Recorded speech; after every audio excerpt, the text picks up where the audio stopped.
A boy is injured when an angry employee opens fire in an auto repair shop. Now the boy's father is speaking only to us in a KHOU 11 News exclusive.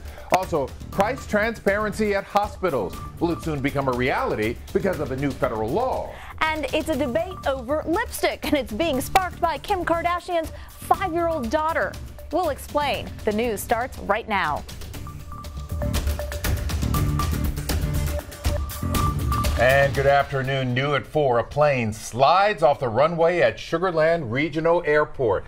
The pilot of this Cessna is okay. In fact, walked away without any medical attention. Police say they don't know what caused the accident. The runway is open again. Also happening now, detectives from Precinct 1 have pulled a body from Buffalo Bayou on the east side of town. This is near Hirsch and Jones roads. We're told someone saw a body in the water around 3 o'clock this afternoon. Homicide investigators are on the scene right now, and the case is now being referred to HPD.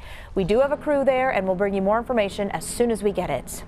In the meantime, anyone who's had medical care at the hospital knows even a quick trip can result in an enormous bill. That is true. Now the government will require hospitals to post prices online. It's a new federal law that has you talking online. Our Marcelino Benito breaks down what it means for you.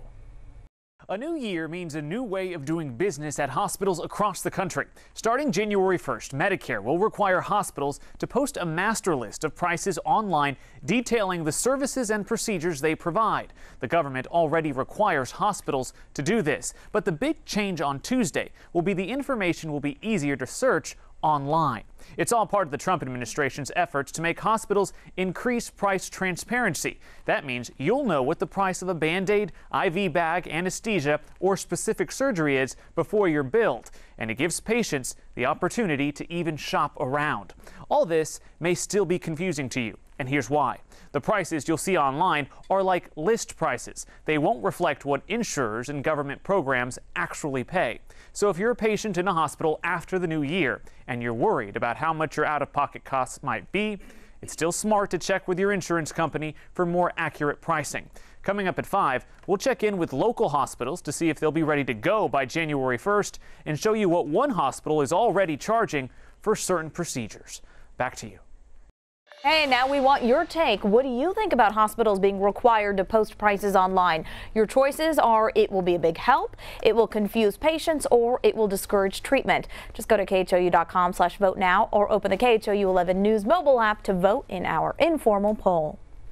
President Trump is back home in Washington after surprising troops in Germany and Iraq. Some members of the Senate are back in D.C. as well, getting back to work after the holiday break during a partial government shutdown. The White House says budget negotiations could continue into the new year, meaning parts of the government won't reopen for quite a while. New at 4 o'clock, an 8-year-old boy injured in a shooting outside a Houston tire shop last night is back home from the hospital. Police say gunfire erupted after an argument over filling a tire with air. The boy's father spoke exclusively with our Jason Miles, who is live with the story. Jason? Hey there, Lynn. Yeah, it's a crazy story. Houston police are actually still trying to sort out. Right now, formal charges have not been filed against that alleged shooter. Let's start with that young man, though. He's 8 years old. We got a photo of him from his family. It's showing his bandaged upper arm there that was injured by a piece of shrapnel after his family's car was shot. We got to look at the bullet hole in the rear window of that car as well. That window now shattered. 3 adults, 3 children, all in the car last night when this went down outside a tire shop down on the South Loop near the South Freeway. The boy's father, who does not want to be identified, claims a tire shop employee fired that shot moments after the two argued about customer service. We pulled around the corner to the other gas station to be safe, and that's when the gunfire started, and that was it. And then that's when our son was like, "Daddy, my arm hurts." I was like, "What?" That tire shop employee, who police say fired the shot, claims this father dragged him with his car and that he fired his gun in self-defense. It's something his boss told us as well.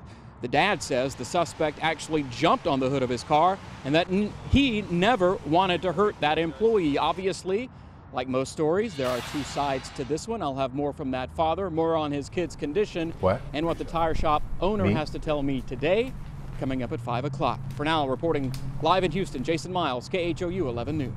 All right, Jason, thank you. We are getting our first look at the 8-year-old boy who died in U.S. custody at a New Mexico hospital on Christmas. Felipe Gomez Alonso died from flu-like symptoms after being treated and then released.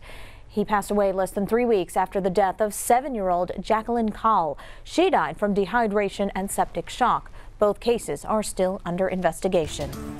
The family of a New Jersey high school wrestler forced to cut his dreadlocks before a match will not pursue legal action. A referee gave Andrew Johnson a choice minutes before the December 19th match: cut his hair or forfeit. Well, he chose the first option and won the match despite the humiliating haircut.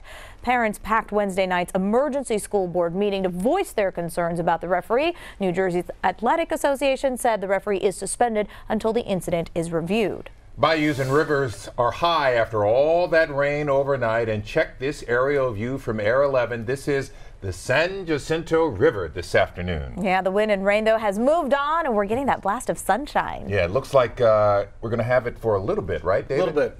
What's a little bit? Just a little bit. Can I get it through the weekend? No, you cannot. Oh. It all comes back over the weekend. The weather Nazi has arrived.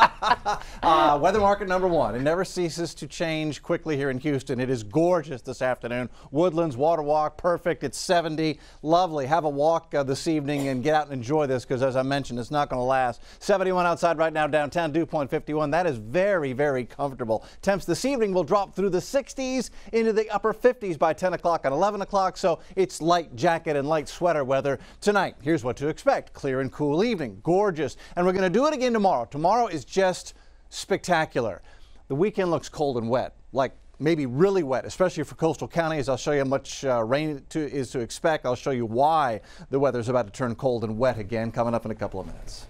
All right, speaking of cold, a 33-year-old man from Oregon is the first person to cross Antarctica solo and without any assistance. Colin O'Brady is an endurance athlete. No kidding. His 54-day journey, 930 miles, began early in November. He documented the entire trip on Instagram. O'Brady pulled nearly 400 pounds of gear on his sled, trudging through the South Pole. The world got to follow the mental and physical struggles of his journey, from polar bear tracks to treacherous conditions and having to eat 7,000 calories a day to keep up his energy. That is amazing.